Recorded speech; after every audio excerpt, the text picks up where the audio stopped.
लाखो भाविकांचे श्रद्धास्थान असलेल्या श्री क्षेत्र चिखली येथील संत झोलेबाबा संस्थानच्या विकासासाठी तीर्थक्षेत्र विकास कार्यक्रमांतर्गत 3 कोटी रुपयांचा विकास निधी मंजूर झाला आहे।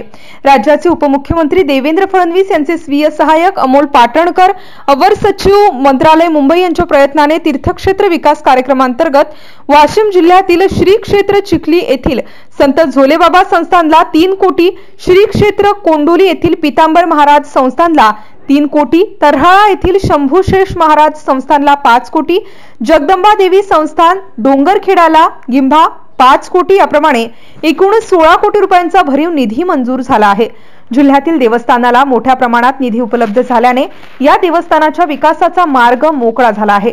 तीर्थक्षेत्र तथा पर्यटन क्षेत्र म्हणून विकसित करण्यासाठी उपमुख्यमंत्री देवेंद्र फडणवीस यांनी दिलेल्या भरघोस निधीमुळे वाशिम जिल्हावासियांकडून फडणवीस यांचे अभिनंदन करण्यात येत आहे।